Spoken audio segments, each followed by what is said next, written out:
Mesdames et messieurs, j'ai le grand plaisir de vous accueillir ce soir pour ce deuxième lancement de l'année depuis le Centre spatial guyanais et pour ce 73e lancement d'une Ariane 5. Déjà. Ce soir, notre lanceur doit livrer en orbite de transfert géostationnaire optimisé 2 satellites, Astra 5B pour SES au Luxembourg et Amazonas 4A pour Hispasat en Espagne. Notre lanceur doit livrer une performance de 9,5 tonnes et dispose pour son décollage d'un créneau de 58 minutes qui s'ouvre à 22h04 temps universel. La mission va durer un peu moins de 35 minutes. Je voudrais remercier SES qui confie de nouveau à Arianespace un de ses satellites pour le livrer en orbite. Une fois positionné à 31,5 est, Astra 5B offrira à la fois des services de télévision directe, de télévision par câble et d'alimentation des réseaux TNT en Europe. Je souligne par ailleurs qu'Astra 5B hébergera une charge utile pour la Commission européenne au profit du service européen de navigation EGNOS. Je remercie également Hispasat qui a une fois de plus fait confiance à Arianespace pour poursuivre avec la série des satellites Amazonas son expansion en Amérique du Sud. Amazonas 4A fournira un large éventail de services de télécommunications sur toute l'Amérique du Sud et viendra améliorer la capacité qu'offrent actuellement les satellites Amazonas 2 et Amazonas 3, également lancés par Ariane 5, afin de faire face aux pics de demande attendus à l'occasion de la Coupe du Monde de la FIFA et des Jeux Olympiques que doit organiser le Brésil en 2014 et 2016. Arianespace est une société européenne qui est fière de se voir confier cette mission 100% européenne, se mettant ainsi au service non seulement d'opérateurs privés comme Hispasat et SES, mais aussi d'entités institutionnelles comme la Commission européenne. Le lancement de ce soir peut être considéré comme annonciateur de ce que sera l'année 2014 en termes d'activité opérationnelle. Cette année sera en effet largement dédiée aux programmes spatiaux européens, avec le déploiement des segments spatiaux de Copernicus et Galileo pour la Commission européenne. Mais notre 73e Ariane 5 se prépare au décollage. Je vous laisse admirer ce spectacle.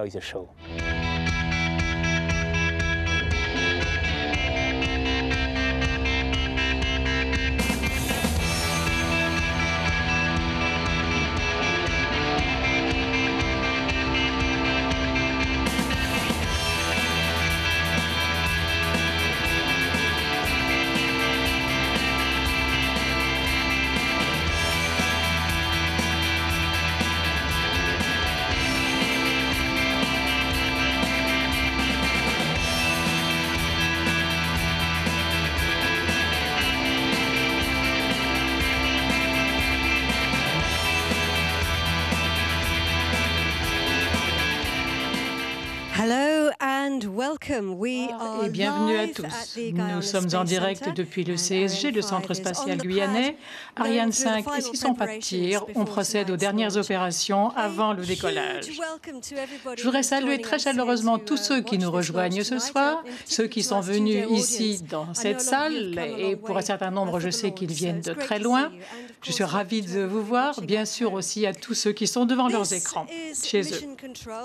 Nous sommes dans la salle de contrôle, le centre de contrôle. Derrière moi, il y a ce qu'on appelle le bocal. C'est là que sont les équipes opérationnelles pour ce soir. Ils sont en pleine concentration, vous le voyez. Vous pouvez nous entendre soit en français, soit en anglais ce soir. Commentaires en anglais avec moi, ils sont faits par Claude Bernat, qui est là-haut dans sa cabine. Et pour le français, il y a Pierre Junière et Yves Aumont. Merci Katie. Bonsoir à tous. Bonsoir Yves. Bonsoir Pierre, bonsoir à tous. Eh bien, nous sommes là sur la terrasse, c'est 15 km derrière nous, dans la savane arborée du CSG. Eh bien, il y a le lanceur Ariane 5 et c'est de là-bas qu'il décollera. Alors, on va tout de suite détailler ce lanceur et ses étages. En partie basse, on voit les 2 boosters, les étages d'accélération à poudre de part et d'autre de l'EPC. L'étage principal cryotechnique avec son moteur Vulcain. Au-dessus, c'est l'étage supérieur cryotechnique qui embarque les ordinateurs de bord. Et enfin, la coiffe qui abrite nos 2 clients. Astra 5B et Amazonas 4A. Le H0 aujourd'hui est à 19h04, soit 23h04 à Paris, avec une fenêtre de 58 minutes. Et tout de suite, eh bien, nous retrouvons Katie Aswell au centre de contrôle. C'est donc un lanceur imposant, puissant, très fiable. Chacun le sait. Ici, dans le bocal, au centre de contrôle, il y a différentes équipes. Ici, vous avez la cellule de vol. C'est là que vous trouvez les plus hauts responsables d'Arianespace. C'est eux qui prennent toutes les décisions importantes en cas d'aléa, en cas d'imprévu. Les équipes travaillent sur toute la base et font rapport directement à la cellule de vol. Vous voyez qu'ils sont tous au téléphone. Ils resteront au téléphone pendant toute la mission puisqu'ils sont en contact permanent. Vous voyez aussi derrière moi sur le mur le panneau des verts. C'est sur ce panneau qu'on trouve les comptes rendus donnant l'état de tous les moyens de la base de lancement. Si tout est vert, tout est bon, on peut lancer. Yves et Pierre, les deux satellites ce soir sont extrêmement précieux, non ? Oui, ils sont très précieux et on peut le dire tout de suite, en position haute, eh bien, il y a notre premier client, c'est Astra 5B. On va les découvrir. Astra 5B, d'une masse au décollage de 5724 kg, a été construit par Airbus Defence and Space à partir d'une plateforme Eurostar 3000. C'est un satellite de télécommunication pour l'Est de l'Europe. Le satellite en position basse sous le SILDA, eh bien, c'est Amazonas 4A pour notre client Hispasat. Sa masse, 2937 kg. Il fournira des services de télécommunication sur toute l'Amérique du Sud et son constructeur, c'est Orbital Sciences Corporation. Le lancement de ce soir est au profit de très importants clients d'Arianespace. Tout d'abord SES, le deuxième opérateur mondial de télécommunications. Pour mémoire, Pierre, Arianespace a lancé Astra 1A il y a plus de 25 ans. Pour sa part, Hispasat dispose d'une flotte de 6 satellites. Hispasat couvre 100% des besoins de l'Amérique du Sud hispanophone. Ce sont donc 2 clients fidèles. Mais tout de suite, je rends la parole à Katie Aswell. Merci. Nous allons poursuivre notre visite du centre de contrôle. Dans le bocal, il y a 2 équipes satellites, une par satellite, bien sûr, un pour Astra 5B, l'autre pour Amazonas 4A. Le chef de mission, enfin le directeur des missions satellites est celui qui travaille pour Astra 5B. Et puis, il y a le COEL qui est également très important. Nous avons la DDO qui est très importante. La DDO vient de faire une annonce importante puisqu'elle a annoncé l'entrée en séquence synchronisée. C'est la tout à fait dernière séquence. Ce sont les 7 dernières minutes, dites séquence synchronisée, pendant laquelle ce sont les 2 ordinateurs de bord du lanceur qui prennent en compte toutes les opérations. À vous, Yves et Pierre. Merci Katie. Eh bien oui, il faut savoir qu'il y a une campagne lanceur qui prépare Ariane 5, bien sûr. Yves, il y a une campagne satellite qui prépare nos 2 passagers. Et puis il y a un moment où les 2, ou plutôt les 3, se rencontrent. C'est la campagne de lancement. Et tout de suite, je vous propose, il y a énormément effectivement d'opérations qui se déroulent lors de cette campagne. Donc voici tout de suite en image un résumé de la campagne de lancement de Vol 216.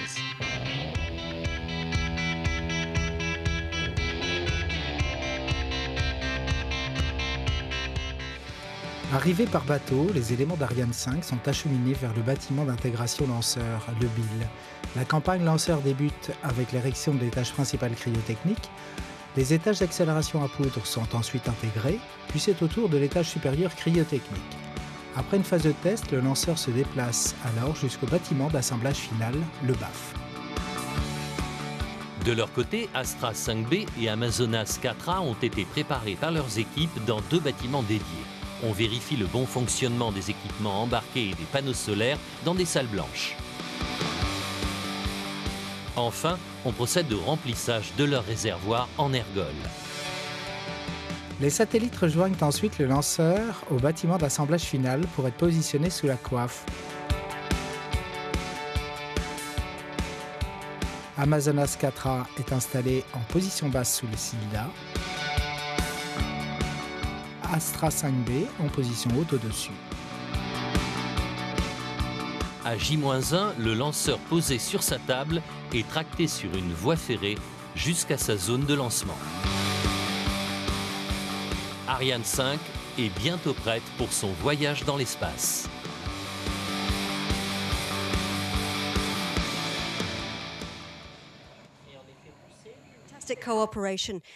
belle coopération entre toutes les équipes, les deux équipes satellites.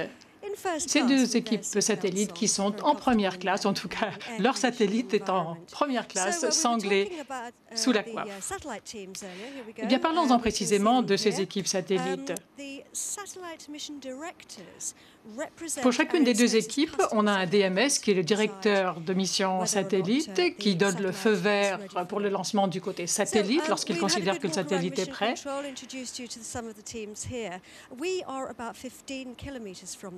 Alors, ce que je voudrais vous dire également, c'est que nous sommes ici à une quinzaine de kilomètres au centre de contrôle de mission, mais qu'il y a un autre bâtiment qui est lui situé à 3 kilomètres du pas de tir. C'est le centre de lancement, le CDL.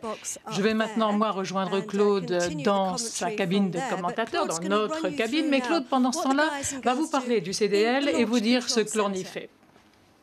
Thank you, Katie. Merci, yes, Katie. we are just entering in a few seconds in what we call the bunker, the launch Oui, on center. va pénétrer tout à l'heure, à l'instant, dans ce qu'on appelle le bunker, le CDL. Il y a une centaine de personnes qui travaillent ici en différentes équipes. Alors,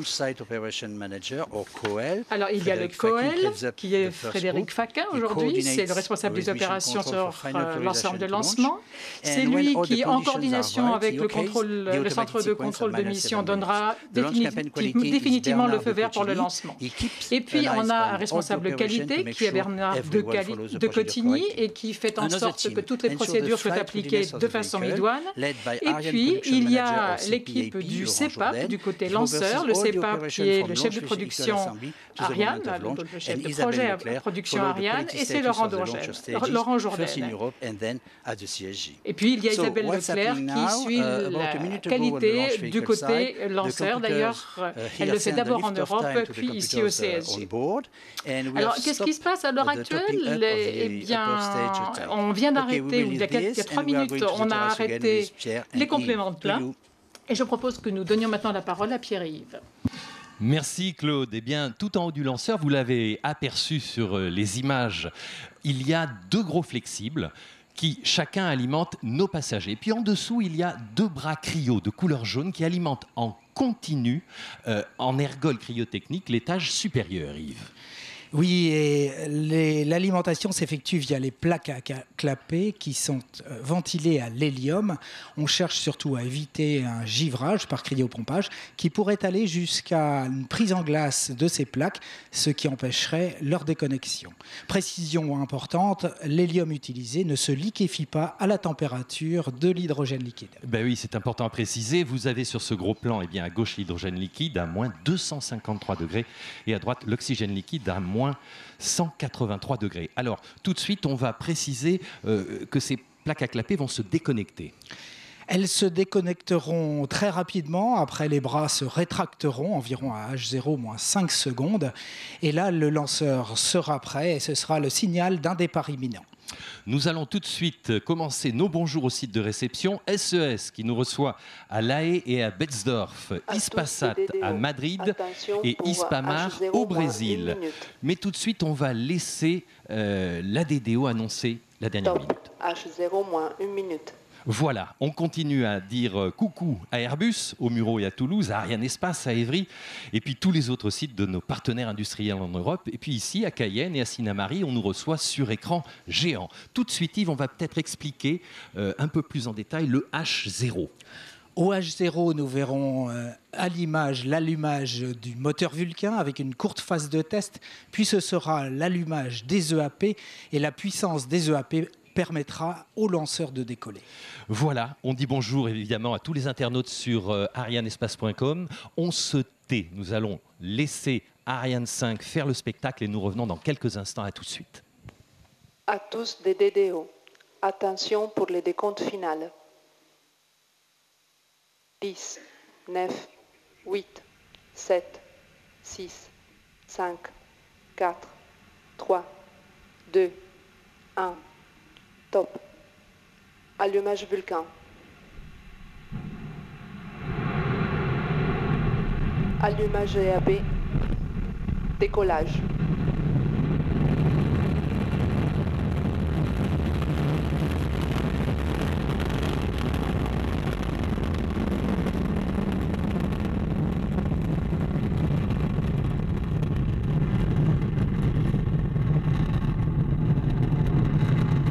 paramètres à bord sont nominaux.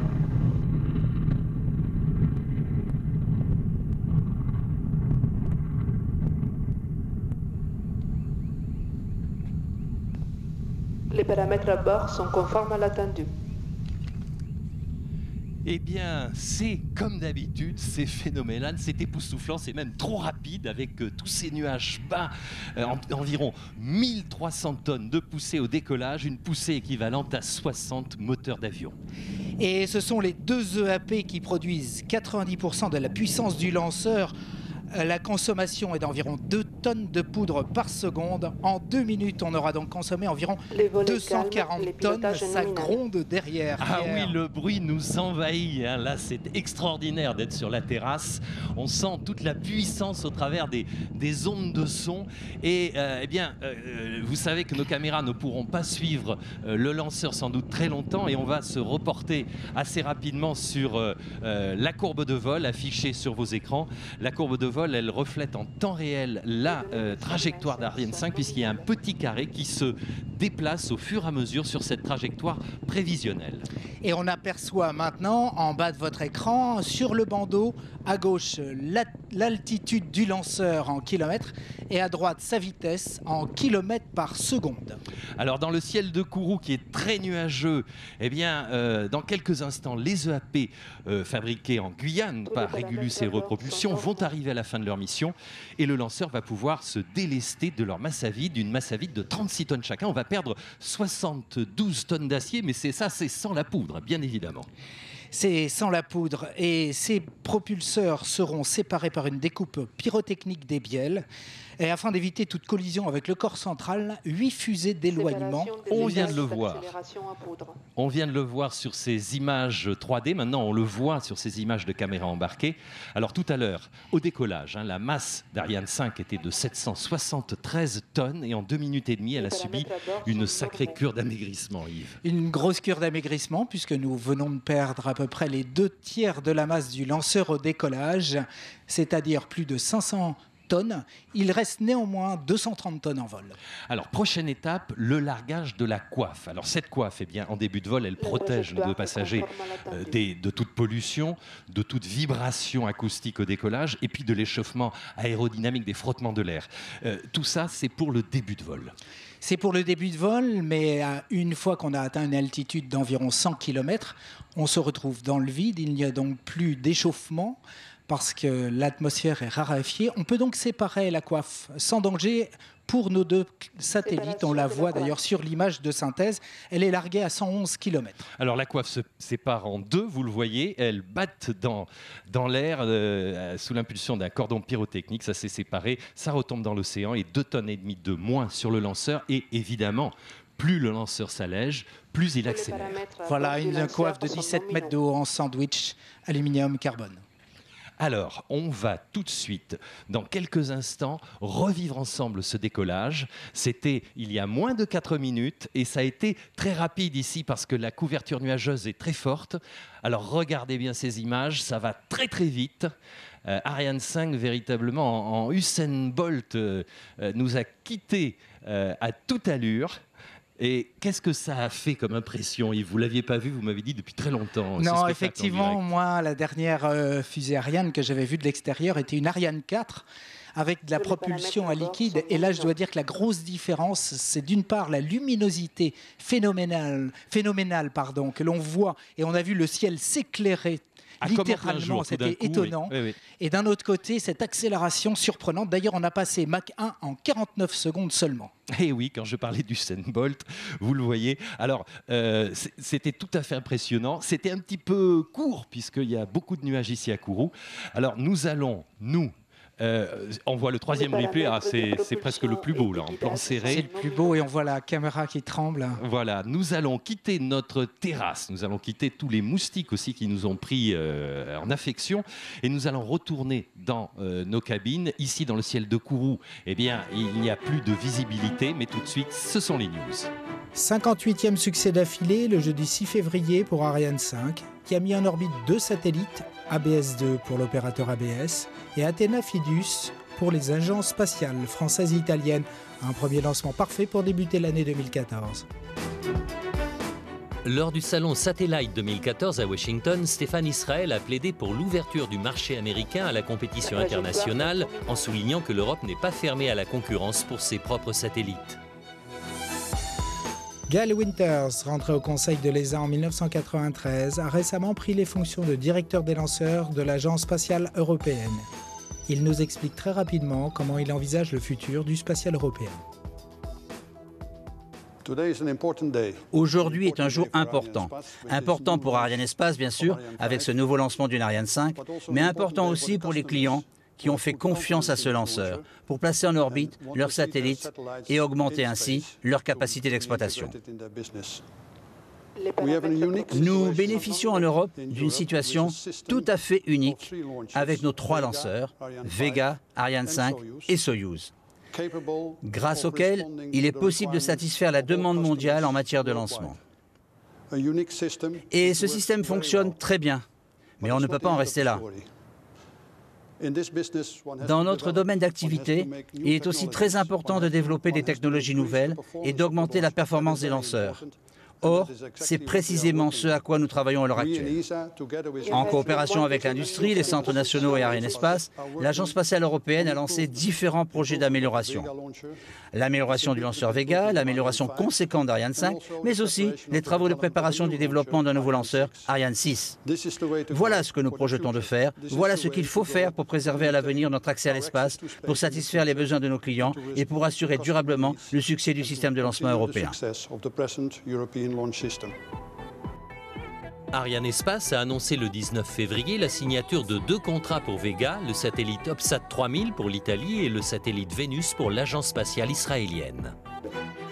Avec le vol de ce soir, 5 campagnes se déroulent en parallèle.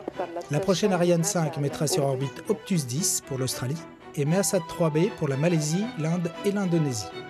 Le scientifique belge Georges Lemaître a donné son nom au 5e ATV. Lancé sur une Ariane 5, le cargo de l'espace européen ira ravitailler les astronautes de la Station spatiale internationale. Arianespace lancera Sentinel-1A pour le programme européen de l'ESA GMES. Il volera avec le 7e Soyouz lancé depuis la Guyane. Construit par Airbus Defence and Space, le premier satellite kazakh d'observation de la Terre est en phase de préparation au CSG. C'est un lanceur Vega qui le mettra sur orbite. Eh bien, voilà. Tous les paramètres à bord sont lumineux. Alors quand on dit ça, forcément, c'est que ça va bien. Hein. Ça rassure. Je me suis un peu perdu dans mes papiers. Je vous laisse la main. Alors, à la fin de la phase propulsée de l'EPC qui approche, rappelons rapidement que le chargement aujourd'hui, 150 tonnes d'oxygène liquide et 25 tonnes d'hydrogène, cet étage aura poussé près de 9 minutes et va s'éteindre avant d'être séparé. Oui, un temps clé important du vol. Entre-temps, il y a eu l'acquisition par la station de Natal et le lanceur donc va s'alléger en perdant cette grosse masse, ce gros cylindre gris là que vous voyez derrière lui, eh bien de 14 tonnes. C'est sa masse à vide et voilà, il est éjecté, il est séparé et c'est l'étage supérieur cryotechnique qui va assurer la fin de la mission. Le DDO l'annonçait derrière moi en même temps et on voit les images de la caméra embarquée. La masse restante de notre lanceur et des 2 passagers est d'environ 25 tonnes. Dans ces 25 tonnes, voilà, on a l'allumage de l'ESCA. Avec sa case à équipement, on voit également le SILDA et les 2 satellites. Rappelons ici la masse de nos 2 passagers, 5724 kg pour Astra 5B et 2937 kg pour Amazonas 4A, soit un total de 8 tonnes 6 ce soir. Si on se rappelle que le lanceur au décollage pèse près de 800 tonnes, eh bien, la masse des satellites embarqués représente un peu plus de 1% de la masse initiale d'Ariane 5. C'est un ratio standard en matière de transport spatial.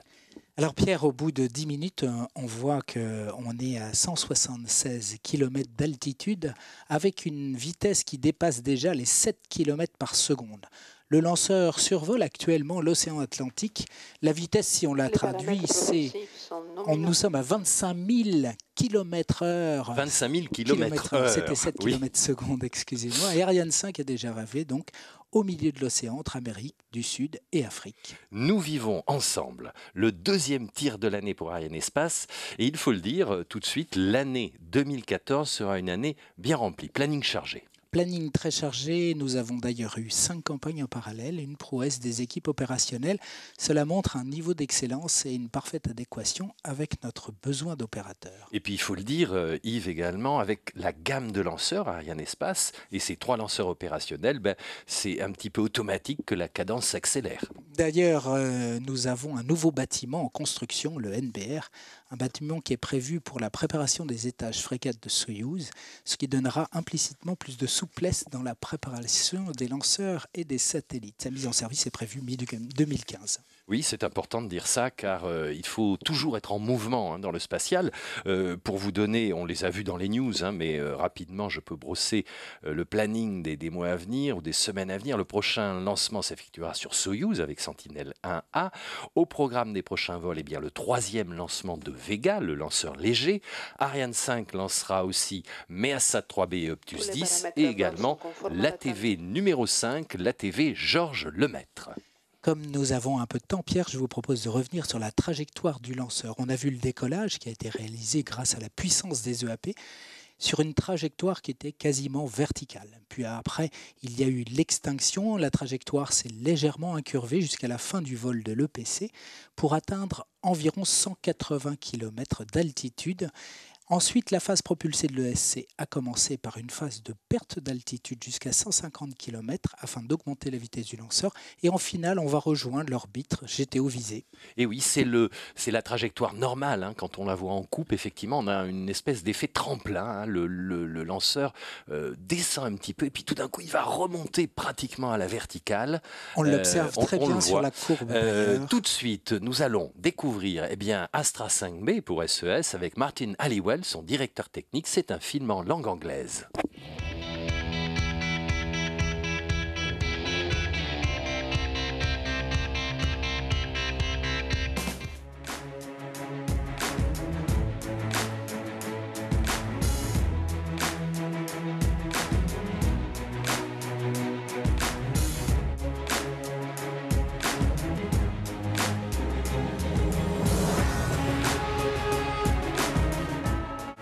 Astra 5B is a very large satellite. It's a 6-ton satellite, in fact.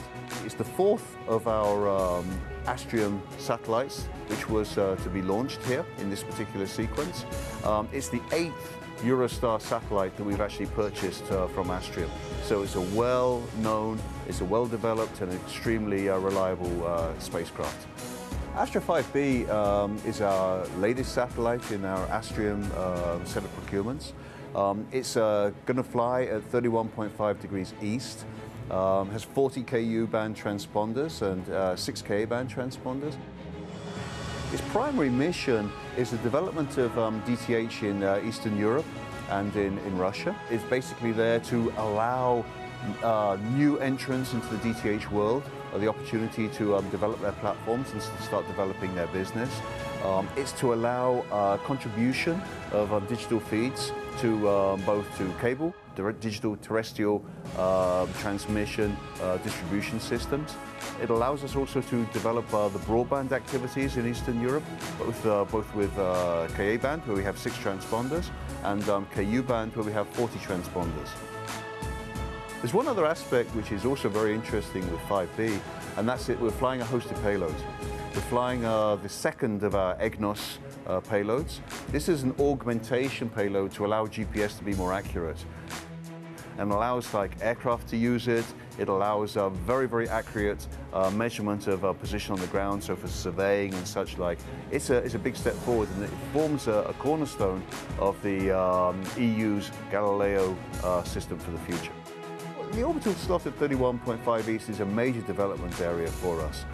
We started at 19.2, we then went to 28.2, we developed 23.5, we're developing 5 degrees east, and now 31.5 is the next part of that puzzle. It's the next part of the solution.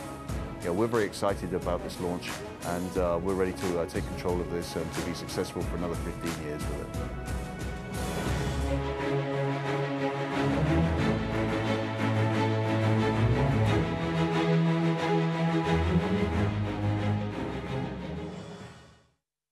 Martin Halliwell en a parlé en dernier d'ailleurs, il a fini avec ça pratiquement. Astra 5B héberge EGNOS. Alors EGNOS c'est le European Geostationary Navigation over the Service. EGNOS c'est donc une charge utile pour la Commission européenne et cette charge utile auxiliaire, eh bien, elle va permettre des applications de télécom et de navigation au service des citoyens européens. Alors EGNOS, qu'on pourrait traduire par Service européen de navigation par recouvrement géostationnaire, utilise un système inspiré du GPS différentiel qui est étendu à un ensemble de stations dont les données sont corrélées entre elles. Le service EGNOS est double.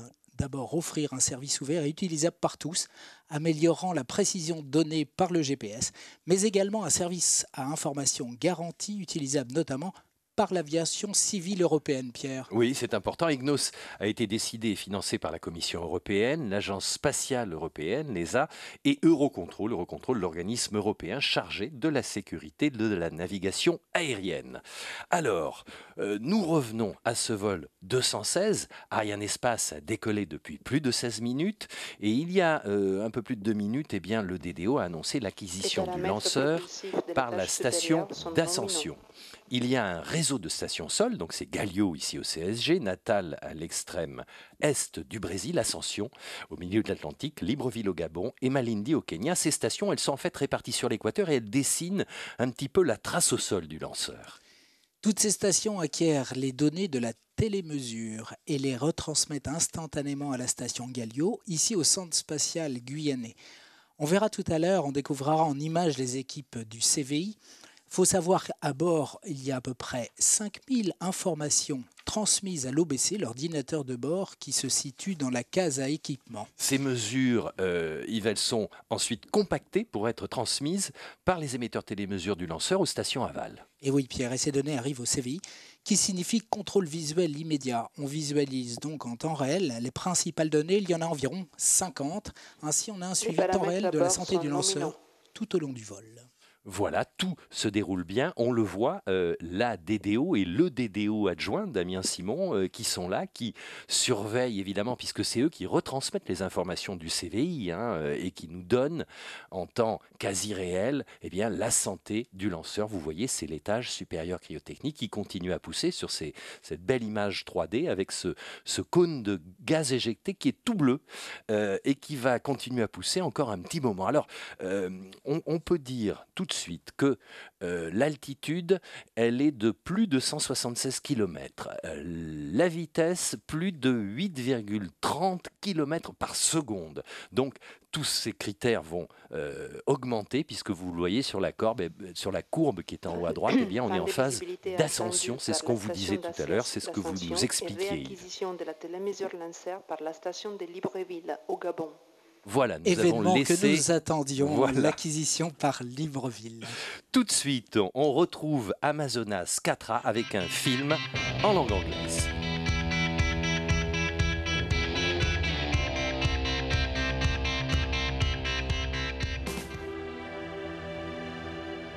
The Hispasat Group continues to grow.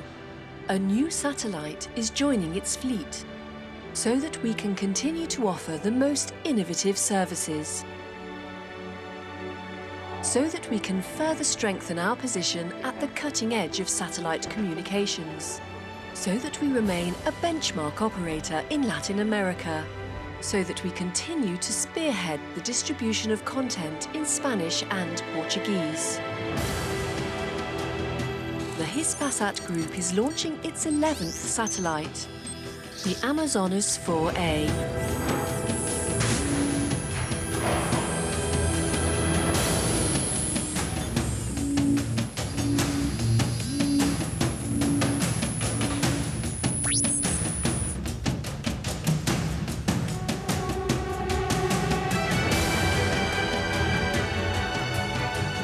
The Amazonas 4A will be operated by Hispamar Satellites, the group's Brazilian joint venture.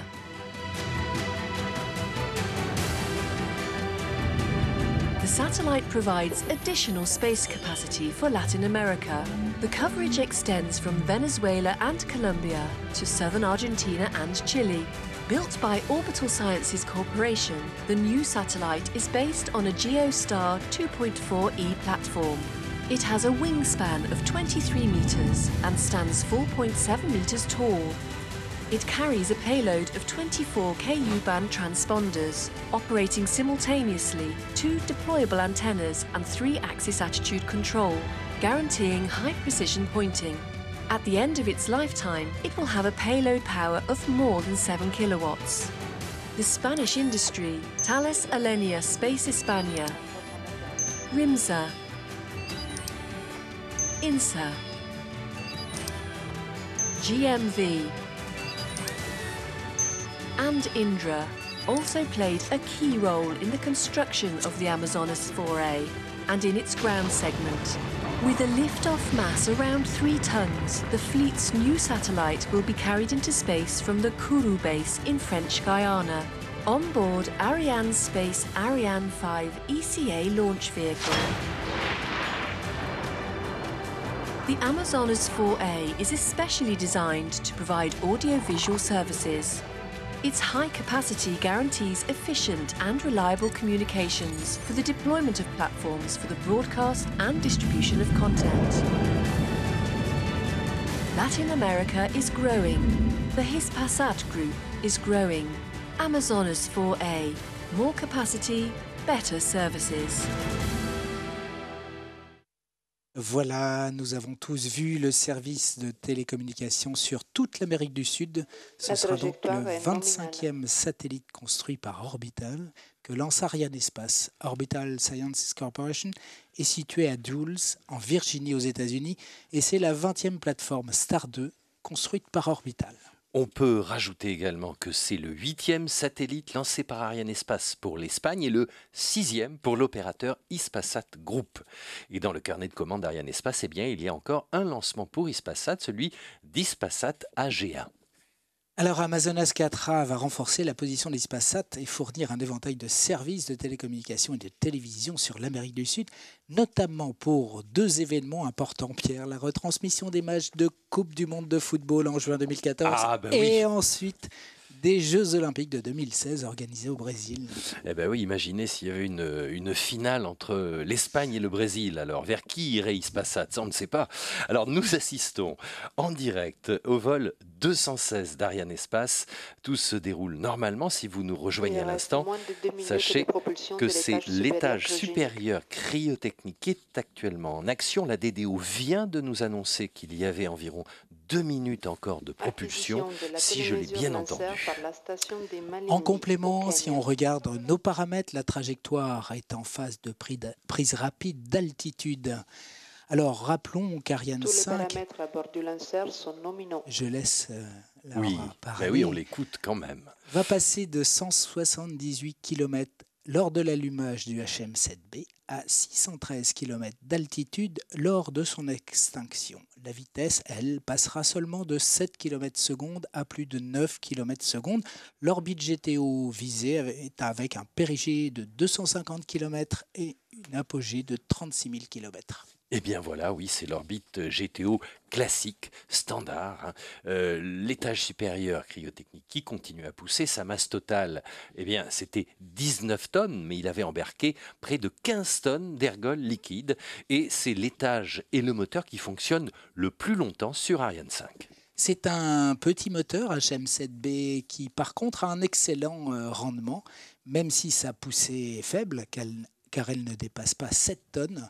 Son impulsion spécifique, qui mesure le rendement globalement des ergols utilisés, est de 466 secondes. Cette mesure, effectivement, s'exprime en secondes. Il reste moins de 30 secondes de à propulsion titre de comparaison, les EAP ont une très forte puissance, mais n'ont une ISP que de 274 secondes. Il y a presque un rapport de pierre entre ces deux moteurs. Eh oui, c'est des précisions techniques intéressantes parce qu'effectivement, on a du mal à juger de tout ça quand on est un néophyte. En tout cas, moi je peux vous le dire, si à cette allure-là, on pouvait utiliser un lanceur pour aller de Kourou à Paris, eh bien on serait en phase phase d'approche de l'aéroport d'Orly.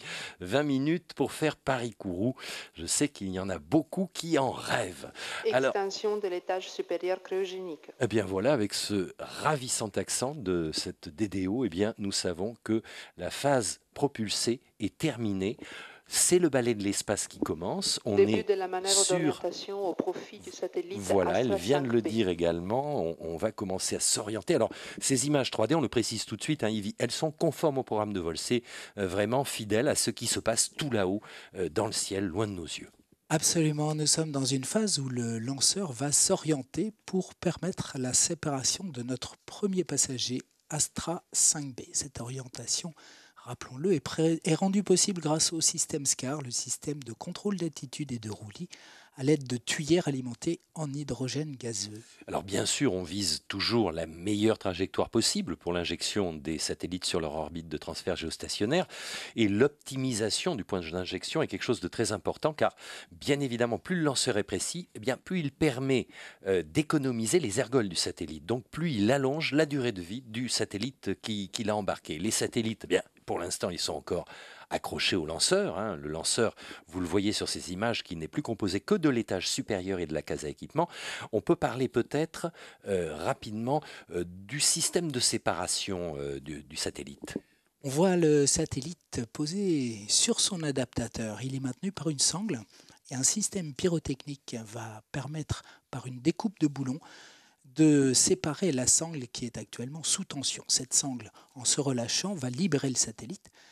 Il y a également l'aide de ressorts qui jusque-là sont comprimés. Fin de la manœuvre d'orientation au profil du satellite Astra 5B. Et en se détendant, ils vont libérer et éloigner le satellite du lanceur. Eh bien oui, toute la fiabilité de ce système de séparation, finalement, elle réside dans sa simplicité. Enfin, c'est une fausse simplicité car c'est une haute technologie, mais dans le principe mécanique, c'est très simple. Et regardez, on attend cette séparation. Donc la première séparation d'Astra 5B. Ça se passe comme au ralenti, hein, parce qu'on n'a pas d'objet qui puisse nous donner une vitesse relative. Il n'y a pas de platane là-haut dans le ciel, mais ça va très très vite. Précision, l'éloignement en général est de l'ordre de 50 cm par seconde. Ah oui, d'accord. Je ne savais pas. En tout cas, relativement lent. C'est fait. Astra 5B commence sa vie dans l'espace. Astra 5B fonctionnera 15 ans. C'est le 39e satellite lancé par Arianespace pour SES. C'est la 107e, eh bien oui, la 107e charge utile fabriquée par Airbus Defence and Space. Alors, que va-t-il se passer en 2 mots pour Astra 5B après sa séparation, Yves ? Pour se positionner comme... il a été dit à 31,5 degrés est, au-dessus de l'Europe.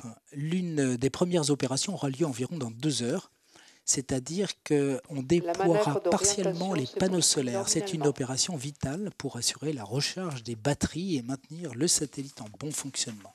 Alors, il y aura ensuite 4 phases d'allumage des moteurs d'apogée, cela pour atteindre l'orbite finale, et ces phases s'échelonneront entre J+2 et J+6. Donc dans une petite semaine, eh bien, le satellite sera contrôlé par sa station sol, la station sol de Betzdorf. Rappelons que SES a été fondée en 1985. C'était la première société européenne privée dans le domaine des opérateurs de satellites et c'est aujourd'hui le 2e opérateur mondial sur le marché des services fixes par satellite. Alors SES possède une grande famille de satellites, les Astra, AMC, NSS ou autres SES. Eh bien oui, on les connaît, hein, ils en ont tellement de satellites SES. SES est présent dans près de 250 millions de foyers avec une flotte de 54 satellites. Et SES relaie environ 6200 chaînes de radio et télévision et 1800 chaînes de télévision HD, haute définition. Alors, eh bien, vous le voyez, ce vol 216 se passe très très bien. L'altitude pour l'instant est de 1331 km, ça monte très très vite et la vitesse, eh bien on a déjà dépassé les 8,80 km par seconde. On est à peu près dans ces eaux-là. Ça monte en flèche et tout ça eh bien pour s'éloigner car évidemment on ne veut pas que les libérations se fassent de manière trop rapprochée. Donc tout cela est prévu évidemment dans le plan de vol. Nous allons peut-être en profiter tout de suite pendant que tout se passe bien pour notre Ariane 5 pour revenir sur une équipe vraiment indispensable lors de chaque vol.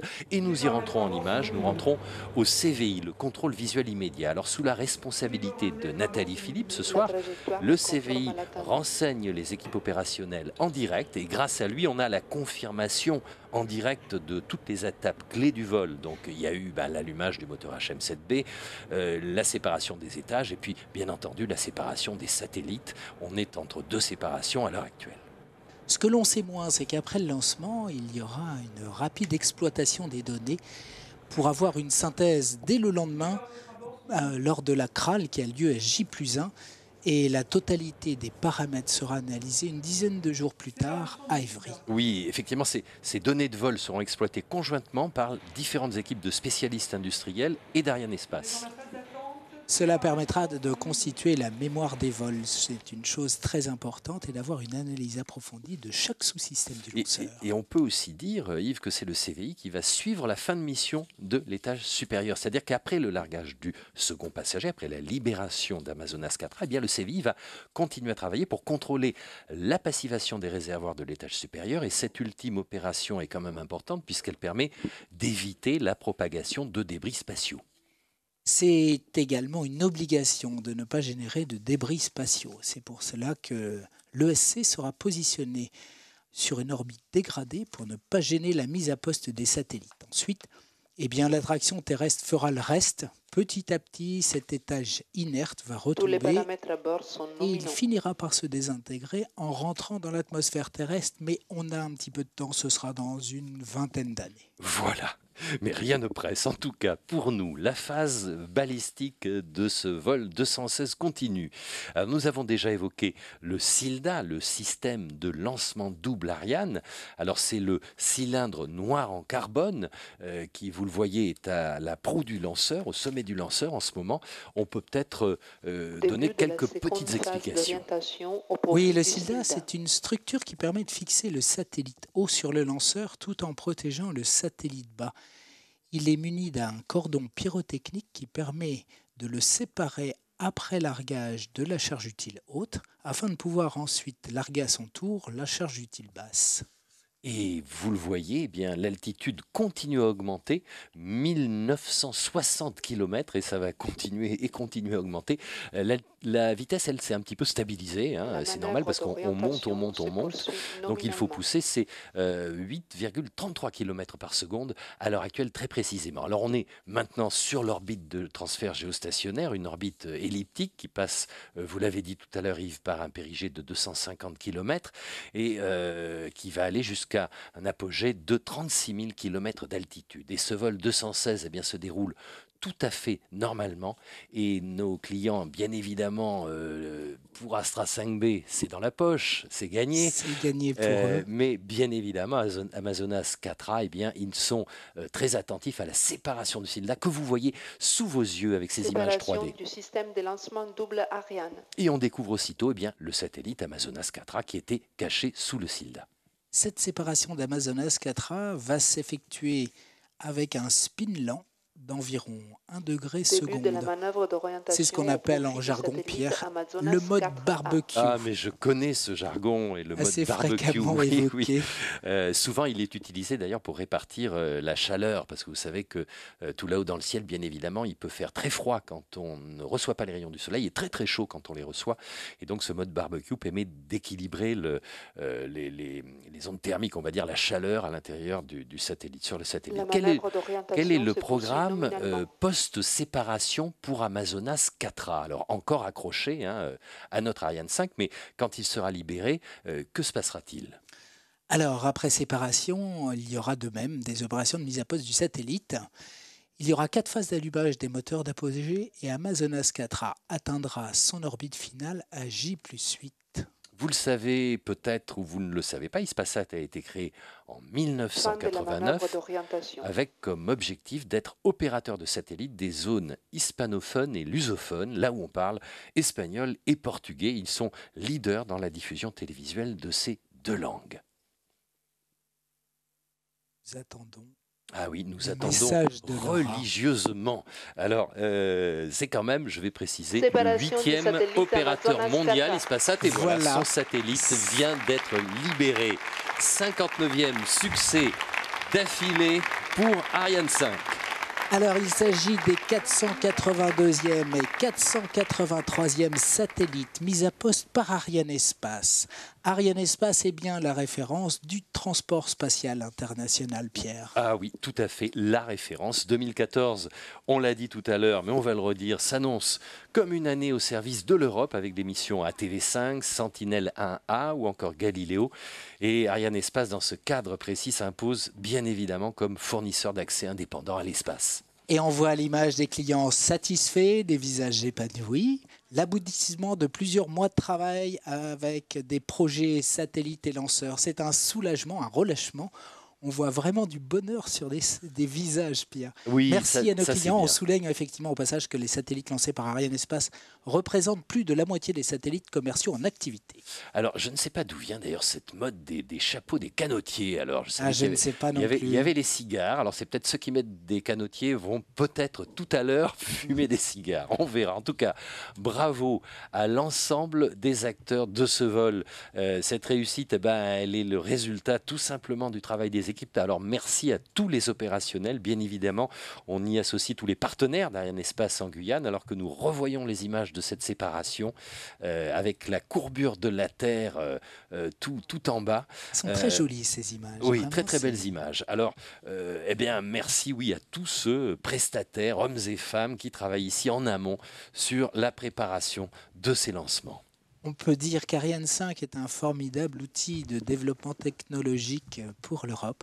Sous la maîtrise d'Airbus Defence and Space, Ariane 5 fait appel à des technologies de pointe, Pierre. On a tout de suite le replay. On revoit le décollage de tout à l'heure. Alors avec un ciel très bas, des nuages très très bas qui nous ont empêchés de suivre Ariane 5. Mais et puis comme elle va très très vite, elle a démarré très rapidement comme d'habitude. Mais c'était un très beau spectacle ici dans la nuit de Guyane. Alors oui, vraiment là, ça fait vraiment plaisir. Les gens ont le sourire dans le bocal. Vraiment, c'est la banane. Et très très belles images. Alors là, c'est des images qui bougent parce que c'est une caméra qui est très très près du lanceur. Oui, on n'aimerait pas être à la place de cette caméra. Oui. Je pense qu'il y aurait quelques décibels en trop pour notre... Pour nos pauvres petits corps humains, tout à fait. Un autre replay, on nous annonce en régie. Eh bien voilà. Ah, ça, c'est, oui, effectivement, c'est l'image tout à fait rapprochée. On mesure bien, là, quand on est tout près, grâce à ce zoom, la vitesse d'Ariane 5 en tout début de vol. On peut dire, alors que vous le voyez ici, que ça soit dans le bocal avec les opérationnels au centre de contrôle ou bien parmi les invités et les spectateurs qui sont nombreux comme lors de chaque tir, eh bien, on peut en profiter pour... détailler un petit peu et dire ce sont des messages clairs et nets. Ariane 5, vous l'avez dit, formidable outil de développement technologique de l'Europe. Et puis, une des clés de cette réussite, c'est quand même la maîtrise de la propulsion cryotechnique, maîtrisée notamment par les équipes de Safran à Vernon. Et on peut féliciter aussi tous les partenaires industriels en Europe. Mais tout de suite, c'est Stéphane Israël. Mesdames et messieurs, mesdames les élus, so distinguished customers and guests, ladies and gentlemen. Mesdames et messieurs, eh bien, une fois de plus, on vient de me confirmer que pour la 59e fois d'affilée, Ariane 5 a rempli sa mission avec succès et c'est un honneur pour moi que d'annoncer l'injection sur leur orbite géostationnaire de transfert des 2 satellites Astra 5B et Amazonas 4A. In upper position, Astra 5B is the 39th satellite launched by Arianespace belonging to SES fleet since 1988. Astra 5B est en position haute et nous voudrions remercier ce client pour la foi et la confiance qu'il nous a accordée en nous confiant sa charge utile qui héberge d'ailleurs EGNOS. Je voudrais aussi saisir cette occasion pour remercier Martin Halliwell, qui est directeur pour la technologie de SES et qui nous honore de sa présence ce soir. Je remercie l'équipe de SES pour la patience dont elle a fait preuve en attendant ce lancement. Martin, j'étais très heureux de vous revoir au CSG et nous sommes prêts à vous retrouver ici, à vous y accueillir à maintes reprises. Je voudrais également saluer Romain Bosch, président et directeur général de SES, pendant encore quelques jours. Je voudrais féliciter Romain pour tout ce qu'il a obtenu pendant les 20 ans où il a présidé SES. Je voudrais également remercier Christophe Kautz, qui représente ce soir la Direction générale Entreprises et Industrie de la Commission européenne. Merci d'être venu assister avec nous à ce lancement. Soyez certains qu'Arianespace fera tout pour que l'année 2014 permette à la Commission de réaliser ses ambitions spatiales, avec le déploiement initial et de Copernicus et de Galileo et Fossé. Enfin, et peut-être surtout, je voudrais féliciter nos amis de Airbus Defence and Space, le fabricant, le constructeur d'Ariane 5. Nous venons d'assister au 15e lancement par une Ariane 5 d'une plateforme Eurostar 3000 construite par ADS dans son usine de Toulouse. Mieux que des mots, ce record dont nous sommes fiers témoigne de la compétitivité des technologies spatiales européennes, aussi bien pour les services commerciaux satellitaires que pour les services de lancement. Nous avons donc un deuxième passager, c'est Amazonas 4A, qui est le 6e satellite qu'Arianespace lance pour Hispasat. Il célèbre d'ailleurs son 50e anniversaire. Le but de ces lancements est d'améliorer leur capacité d'exploitation sur l'Amérique du Sud. Des images, j'en suis bien certain, vont être diffusées lors de la Coupe du Monde et lors des Jeux olympiques. J'en suis bien certain. Et je voudrais très chaleureusement remercier Mme Elena Pisonero, qui est présidente d'Hispasat. Elle est avec nous ce soir. Je voudrais également son collègue qui ont choisi Arianespace pour lancer la famille des satellites Amazonas. Merci également à Antonio Abad, CEO, qui nous a fait l'honneur d'être là ce soir. Je voudrais remercier également la communauté spatiale espagnole dans son ensemble. Elle nous a fait l'honneur d'envoyer un grand nombre de ses représentants ce soir. Le soutien de l'Espagne et la contribution de son industrie au programme d'Ariane n'ont jamais faibli. Muchas gracias pour cela. Et bien sûr, je ne saurais manquer de remercier nos amis d'Orbital Sciences Corporation, le constructeur d'Amazonas 4, qui a su mener ces satellites jusqu'à son lancement. Nous avons ce soir le 25e lancement opéré par Arianespace pour eux. Merci donc à vous pour votre fidélité. Nous avons tous beaucoup de travail ici au Centre Port Spatial de l'Europe en ce moment. Maintenant que ce lancement est terminé, il y a encore 4 lancements qui courent en parallèle au CSG. Et d'ailleurs, la famille entière est concernée puisqu'il y a 2 lancements d'Ariane, un de Soyuz et un de Vega. J'ai fait les vérifications ce matin au CSG. Tout se passe bien pour tous ces lancements. Et je voudrais, dans ce contexte, féliciter les équipes d'Arianespace et en Europe et ici en Guyane. Grâce à eux, nous avons franchi un pas de plus qui doit nous amener à répondre aux défis que nous nous sommes posés, à savoir de lancer 12 fois cette année, et je les en remercie. Je voudrais également parler de nos partenaires industriels, Airbus Defence and Space, LBVK, Roscosmos pour Soyuz. Grâce à eux et à leur travail extraordinaire, nous pouvons faire décoller 3 lanceurs très fiables. Merci à nos contracteurs guyanais. Tous jouent un rôle majeur dans la mise en œuvre des opérations de lancement. Et un merci très spécial également aux équipes du CNES-CSG pour leur soutien efficace dans une période vraiment très occupée. Et enfin, je ne saurais conclure sans remercier nos partenaires institutionnels, l'ESA et le CNES, qui tous deux sont représentés ce soir par 2 personnalités importantes, prestigieuses, Gaël Winters, directeur des lanceurs, et Jean-Yves Le Gall, président du CNES. Je les remercie tous les deux d'être venus partager cette soirée avec nous. Je l'ai dit lors de la vidéotransmission, c'est une année de ministériel de l'ESA cette année et nous attendons, nous, Arianespace, confirmation de la feuille de route Ariane avec Ariane 5 ME d'abord, puis avec Ariane 6, car ce sont 2 projets clés pour assurer un accès à l'espace à long terme à l'Europe. Je voudrais également féliciter Jean-Yves Le Gall au nom de toutes les équipes d'Arianespace. Nous le connaissons fort bien, les équipes le connaissent connaissent fort bien. Je voudrais le féliciter pour le prix qu'il a reçu il y a 2 semaines à Washington. Je voudrais également m'adresser à Astra 5B EGNOS, Amazonas 4A pour leur donner la parole, après quoi nous aurons des représentants du CNES et de l'ESA, entre autres, qui viendront vous dire quelques mots.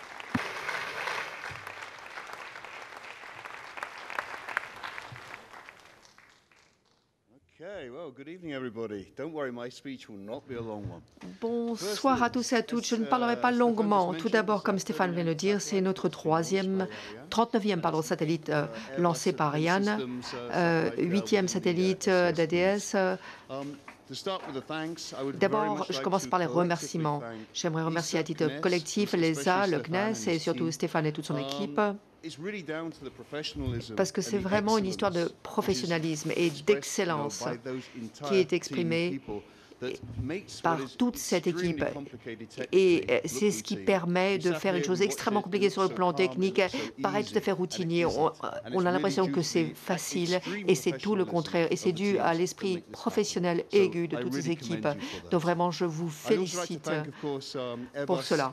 J'aimerais remercier ADS pour la fabrication, la production de ce satellite et tout le travail qui a été déployé pour se préparer à temps pour le lancement. Bien entendu, je veux remercier tous mes collègues chez SES et pour eux, la phase opérationnelle ne fait que commencer. C'est le début du commencement. Ils ont encore énormément de travail dans les semaines et les mois à venir pour faire en sorte que ce satellite puisse commencer à fonctionner. J'aimerais ajouter nos meilleurs souhaits à notre co-passager Amazonas 4A.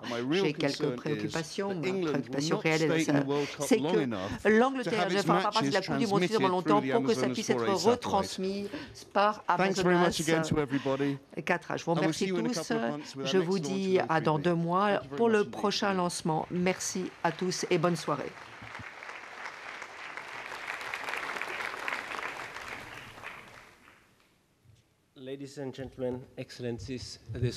Messieurs, quelle soirée impressionnante. Pour nous, à la Commission européenne, c'était impressionnant, certes, mais c'était également un moment crucial que nous avons vécu avec vous, puisque nous avons EGNOS à bord d'Astra 5B. Et grâce à cela, nous allons assurer la continuité du programme EGNOS et nous allons pouvoir préparer l'avenir grâce aux technologies avancées des répéteurs qui sont embarqués sur EGNOS. Nous allons donc poursuivre et offrir des services de positionnement qui seront de meilleure en meilleure qualité à l'avenir. Je voudrais remercier tous ceux qui ont apporté leur contribution au succès de ce soir, ceux qui ont construit les répéteurs, qui l'ont intégré, ceux qui l'ont lancé et ceux qui vont l'exploiter à l'avenir. Je vais être très très bref et je voudrais finir par une citation d'un des pères fondateurs de la communauté européenne, Robert Schuman. En 1950, lors d'une déclaration, il a dit « L'Europe ne sera pas d'un seul coup. Il faudra que des faits viennent forger la solidarité pour qu'elle soit possible. » Et je crois que ce soir, on a un des événements majeurs qui viendront souder l'Europe.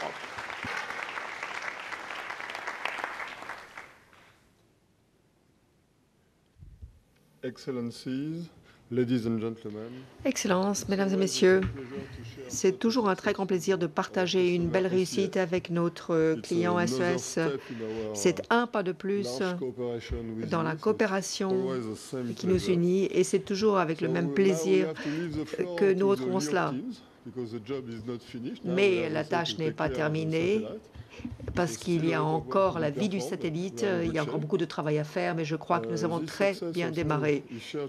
Cette réussite est partagée aujourd'hui avec la Commission européenne, avec EGNOS, et SES a été un acteur absolument clé dans la réussite de la charge utile Astra 5B.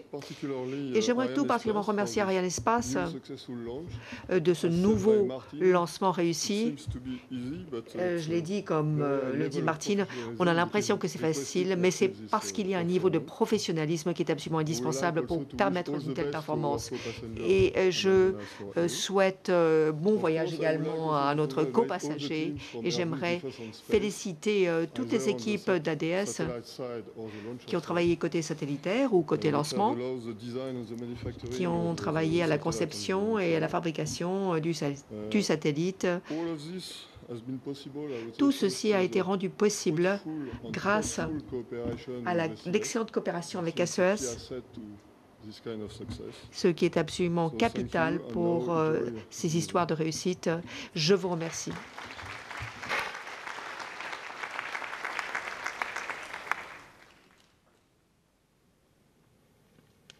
Where is my hat? No, I think I count for 3, so no, I'm trying to be brief, but Je vais essayer d'être brève. Je suis vraiment très heureuse d'être là. C'est la première fois, je crois, que j'ai tout pour moi. Je suis très fière. En tant que présidente d'Hispasat, et très heureuse d'avoir assisté à ce succès du lancement d'Amazonas 4A. On a beaucoup parlé de football, c'est ça qui est le plus important dans la vie pratiquement, donc on a tout dit. Et je voudrais bien sûr féliciter l'équipe de SES Astra pour le succès au lancement de leur satellite qui a été notre copassager. Je les remercie d'ailleurs, j'en profite pour les remercier pour leur patience et leur compréhension. Le satellite qui est lancé ce soir, c'est le 4e de la flotte Amazonas en moins de 10 ans. Ce qui montre bien... Ça va exploser dans 9 minutes, dans 9 secondes, c'est ça? Je recommence. Donc ça montre bien l'intérêt stratégique que nous portons à l'Amérique latine. Ça a commencé déjà en 2001 avec la création de Hispamar au Brésil. Ensuite, il y a eu Telemar. Après quoi, nous avons assuré notre présence. Et grâce à Amazonas 4A, on va pouvoir remplir un défi double, en fait. D'abord, il faut, en un temps record, donner à l'Amérique latine des capacités supplémentaires pour faire face au championnat du monde de football, bien sûr. Mais il faut bien voir que ce que nous voulons, c'est également assurer des services novateurs et de haute qualité. Nous voulons passer à l'ultra haute définition. Nous avons pris des engagements dans ce sens et nous voulons les respecter. Ça représente plus de la moitié de notre vie, puis-je dire, puisque, comme l'a dit Stéphane déjà, notre amitié remonte il y a 25 ans que nous existons et nous sommes à la fois présents en Espagne et aux Amériques. Et c'est la raison pour laquelle ces défis sont particulièrement importants. Alors, je voudrais parler du secteur institutionnel espagnol qui nous a tant aidés. C'est grâce à eux que nous pouvons pénétrer dans cette ère nouvelle des télécommunications. Nous avons là-dessus des ambitions très claires et une très forte détermination.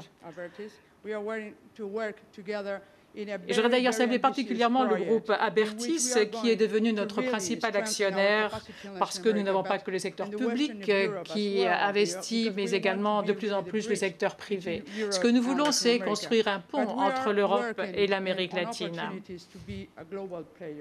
Et nous voulons jouer notre rôle face à la concurrence du monde entier. Nous voulons tenir notre place. Alors, l'heure est venue des congratulations, l'heure est venue des remerciements. Je remercie nos actionnaires. C'est très important d'en avoir, bien sûr, pour nous aider à financer les projets. Mais je crois aussi qu'il faut remercier et féliciter les professionnels d'Hispasat. Ils sont représentés ici. Il y a beaucoup de monde partout dans le monde entier. Hola, España. A toda la gente que está trabajando muy duro para que esto salga adelante. Obrigada, Brasil. Vamos a trabajar, we are going to work together in a very ambitious project. Travailler ensemble pour répondre aux ambitions que nous nous sommes fixées. Nous voulons le faire et sans vous, ça n'est pas possible. Donc, félicitations à vous. Et puis, il y a également le constructeur de nos satellites. Vous avez travaillé de façon remarquable et je vous en remercie. Je crois vraiment que vous avez travaillé en suivant les plus hautes règles de qualité et de compétence. Merci et bravo. Merci à l'industrie aérospatiale espagnole également.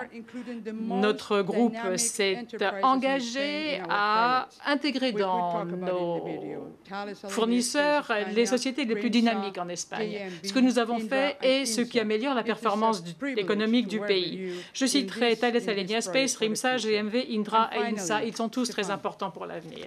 Enfin, Stéphane. Le lanceur Arianespace qui a mis les points finaux à ce projet et pas la ponctualité, ce n'est pas le vent, ton problème, bien sûr, mais un professionnalisme impeccable, sans jamais décevoir la confiance que nous lui avons accordée. Le travail qu'il accomplit justifie le prestige dont il jouit dans le secteur. C'est pour ça que nous espérons poursuivre notre collaboration avec Arianespace sur nos prochains projets de satellites. Again, thank you, obrigada, gracias a todos, and Hispasat is here to write the story with you, with all of you. Thank you very much. Hispasat est ici pour écrire l'histoire avec chacun d'entre vous.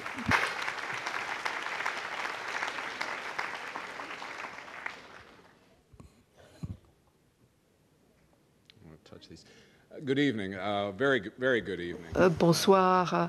En fait, excellente soirée à tous et à toutes. Et pour Orbital Sciences Corporation, je tiens à remercier notre client Elena Pisonero, Antonio Bard, Carlos Espanos, c'est-à-dire toute l'organisation Hispasat qui ont placé leur confiance dans notre société pour être constructeurs. C'est la première fois que nous avons construit un satellite pour Hispasat. Nous espérons que ce ne sera pas le dernier, mais ce fut le premier. Et ce fut un honneur pour nous de pouvoir participer à cette mission. Je vous en remercie. Pendant les semaines à venir, nous allons travailler à tous les tests de vérification qui doivent être faits sur le satellite. Et il y a un autre satellite qui est en voie de construction. Et avec tout le soutien en orbite pendant de nombreuses années, nous allons pouvoir, je l'espère, continuer dans cette collaboration avec Hispasat. J'aimerais remercier Stéphane Israël ainsi que toute l'équipe d'Arianespace pour un très beau lancement ainsi qu'une hospitalité merveilleuse. Comme Stéphane lui-même l'a dit, nous avons lancé 25 satellites sur des lanceurs Ariane. Ça représente 40% des satellites Geostar, de la série Geostar. C'est dire que la relation est longue, prospère et fructueuse, et nous espérons continuer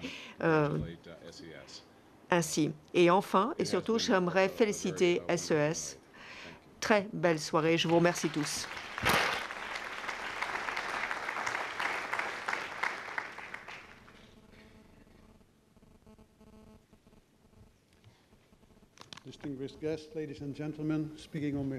Mesdames et messieurs, je m'adresse à vous au nom de l'Agence spatiale européenne et je voudrais commencer par féliciter les clients de ce vol. Vous avez mis votre confiance dans ce système de lancement et vous avez vu aujourd'hui ce magnifique succès puisque vos deux satellites ont été séparés. Je voudrais féliciter à la fois SES et Hispasat pour ce succès. Je voudrais remercier les équipes d'Arianespace, les industriels, nos collègues du CNES et de l'ESA. Tous ont fait en sorte que ce lancement soit un succès, une fois encore. C'est un lanceur dont la performance est vraiment remarquable. On l'a bien vu encore ce soir. Nous sommes fiers d'avoir participé à cette aventure. Tout ça a commencé il y a 50 ans. C'est là qu'a commencé la coopération dans le domaine des lanceurs en Europe. 50 ans, d'ailleurs. Nous célébrons, nous, 50 ans de coopération spatiale en Europe. 50 ans qui nous ont permis d'assurer un certain nombre de succès au lancement. Et nous avons maintenant une famille de lanceurs avec Ariane 5 Vega, le petit lanceur, et Soyuz, qui sont lancés depuis le CSG à Kourou. Et je pense que c'est vraiment remarquable, fantastique, mais ça ne suffit pas. Ça n'est pas tout. Loin de là. Il faut poursuivre ces efforts en Europe pour améliorer les systèmes de lancement. Les États membres de l'agence ont toujours apporté beaucoup de soutien au système de lanceurs européens par le passé, et je pense que c'est un signal important pour tous les clients du monde entier. Il est important que ce système existe et qu'on puisse l'utiliser, et il faut qu'il soit amélioré pour l'avenir. Cette année, 50e anniversaire de coopération dans l'espace, nous allons faire des propositions à nos ministres pour améliorer Ariane 5, améliorer sa performance et pour commencer de développer un nouveau lanceur qui est Ariane 6. Et voilà, je crois que cela dit, nous allons commencer à pouvoir faire la fête. Ça a été remarquable ce que nous avons vu ce soir. Je suis bien certain que ça se reproduira à l'avenir. Mesdames et messieurs, ça a été un grand plaisir de partager cette soirée avec vous. Merci.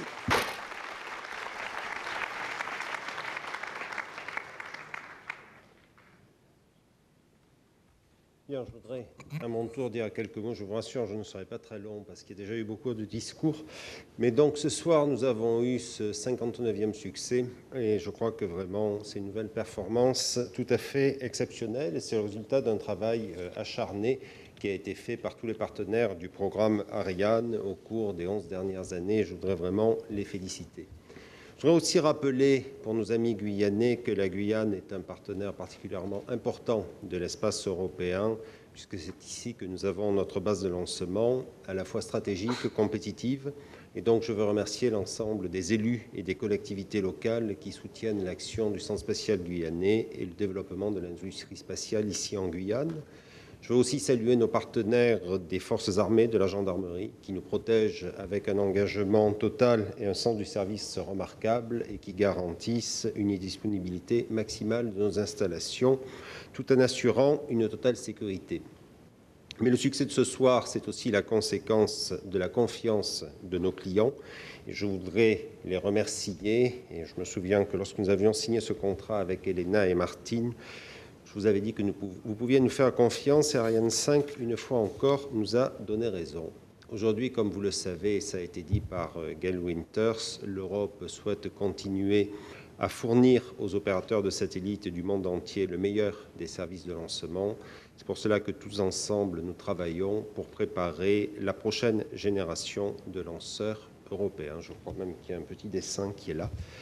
Et on le fait pour que vous reveniez le plus souvent possible au Centre spatial guyanais, qui est le meilleur au monde, parce que je crois qu'on peut dire que nous le méritons, mais surtout parce que vous le méritez et votre succès, comme le succès de ce soir, le démontre amplement. Voilà, je vous ai dit que je ne serais pas long, donc une fois encore, bravo et merci.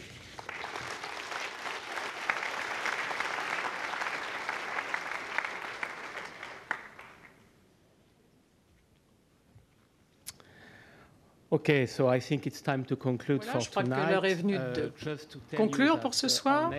Je voudrais vous signaler que notre prochain lancement aura lieu le 3 avril.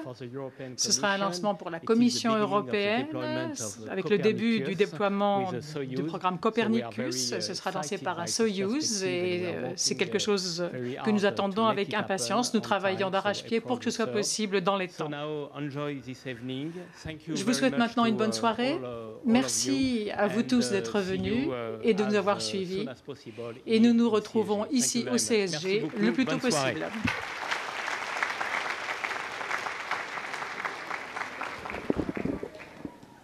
Et bien voilà, vous l'avez entendu, on revoit ces images de V216, c'était tout à l'heure. Nous nous retrouverons donc le 3 avril ici pour un lancement au Centre spatial guyanais. Nous remercions tout de suite les équipes de Guyane Première, les caméramans, les ingénieurs du son, script, monteurs, etc. François Guérin, notre réalisateur, Anne-Marie Hernandez qui a supervisé toute cette émission. Et puis Yves, qu'est-ce que ça donne? Alors c'est la première fois que vous faisiez ça, le monde de l'audiovisuel. C'est la première fois, le monde de l'audiovisuel m'était totalement inconnu avant ce soir et je dois dire que c'est assez émouvant. Sachant par ailleurs que le chatouillement de quelques moustiques ne m'est pas très à l'aise. Ah ben oui, mais voilà, il faut savoir se sacrifier. Une très belle expérience pour moi en tout cas. Eh bien merci beaucoup. Merci en tout cas parce qu'on a été, je crois, précis. Merci Pierre. Et qu'on a essayé de faire le maximum pour cette vidéotransmission. On vous donne rendez-vous à une prochaine fois. Au revoir à tous et merci. Au revoir Yves. Au revoir Pierre.